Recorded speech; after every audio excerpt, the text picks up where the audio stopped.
Alrighty, Sharp Customs, we're rolling. I didn't do any work on the shoebox last night just because I didn't feel like it. Well, I couldn't get it in the garage either, so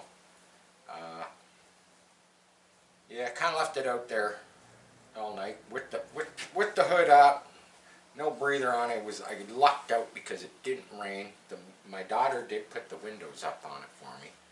But so I'm going to run down through what I found today. Told y'all I would let you in on what I thought might be going on a few things. So anyhow, we're starting at the rear. So I got her up on jack stands. I could not turn the wheels. With it in neutral, I could not turn the wheels. It was like they were seized, which is really weird because, you know, a few days ago, prior to us going on our little adventure run and barely making it back, I actually got under there and loosened off the rear brake shoes, knowing they were a little tight because I had taken it for a little cruise down the street and kind of noticed that. But what I found today was that the little e-brake cable lever, you know, inside the drum housing, those were pulled forward. They looked out of place, being pulled forward. Normally they're kind of swept back. Now, I did pull this emergency brake cable about a month or so ago, pushed it back in, but I didn't think it was an issue. I didn't see those levers pulled forward. So basically what I did, I took the drums off and I just eliminated the e-brake cable inside the drum.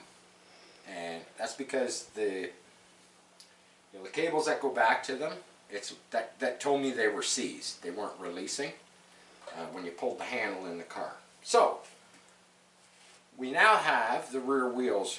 Oh, and that created another problem. What that created was when I was doing my adjustments and stuff, I'm pretty sure no matter how much I kept loosening it up, that would have kept adjusting itself.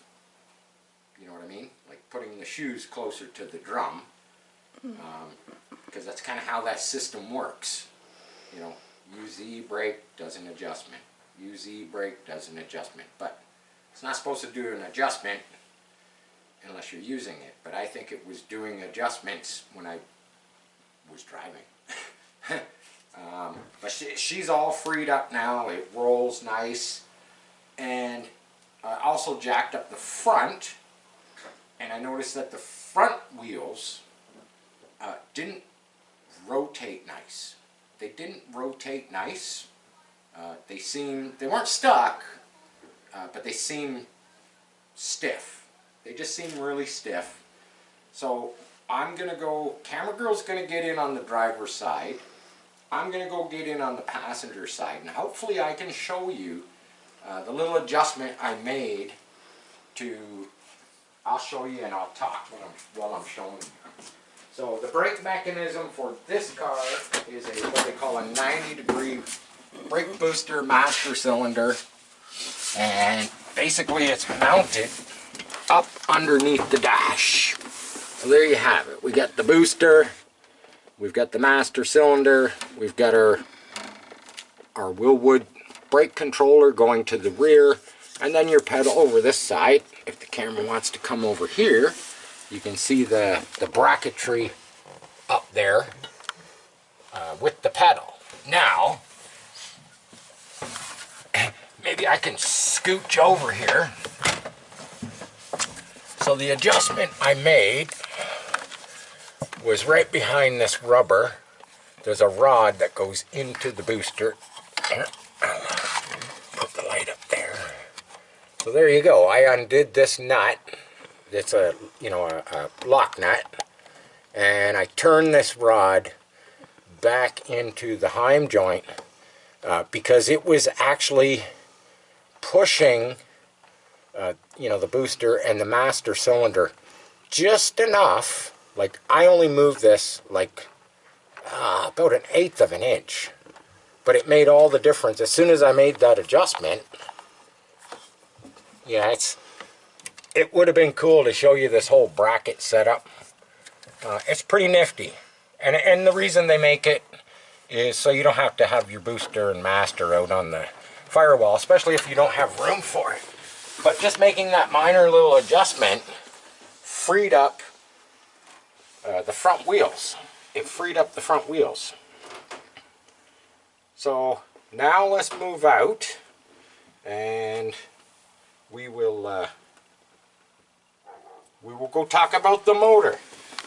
We'll go talk about the motor. So after getting the back wheels dialed in, the front wheels roll nice and free now, and the brakes still brake. They still stop the wheels. I haven't test driven it, but I got camera girl just to press brake pedal while I rotated them. So what I came up with the motor was basically, I didn't do much. I did a compression test. And I'll grab the piece of paper. Well, here, better yet, I'm not even going to grab the piece of paper. So we've got 1, 3, 5, 7 odds down this side. You know, you're in like the 70 to 75 compression ratio range per cylinder. This back one, that spark plug came out, it was a little oily looking. That one was the lowest. That one was 65. And I do my compression test with the throttle wide open. You can do it, you could take all the spark plugs out. I know a lot of people might say, you know, oh, well, you should do it with the engine running totally free, blah, blah, blah. You know, when the compression ratios are down that low, I don't think it really matters. If you're going for a super accurate compression ratio, I was just curious to see what they were. The other side, I think the highest on the other side was maybe 85. The other ones were 70, 75. And I actually went through my paperwork, and I actually did find the paperwork where we did do a compression test on this motor when it was sitting on the floor, and we ran it with the new cam. And aside of this one at the back being super low, they were all in that same range. They were all, you know, 70, 80, 85. So that was kind of interesting to find that piece of paper in my notepad with that. Now the transmission. What I was saying about the transmission, we have this cable down below here. Here's throttle. This one runs the transmission because it's a 700 R4, and you have to have this cable hooked up properly and adjusted properly. And from what I was told, when your throttle, I'm going to press it, and I'm going to take the spring off to make it easier on me. So when you press this wide open, this cable should extend, and it should be at its maximum pull. So if I go like that, here, first I'll show you how it hooks on. Just clips on, pretty simple. So this is with the throttle wide open, this cable is supposed to be pulled as far as it can go. So when I hook this on and I put the throttle as far as it can go, look at that, I can't push it any further forward. So, you know, I'm within range, probably, you know, 1/16 of an inch, blah, blah, blah. Yes, no fuel in the carb. I had the carburetor off because I had some residue on this side and it was fuel.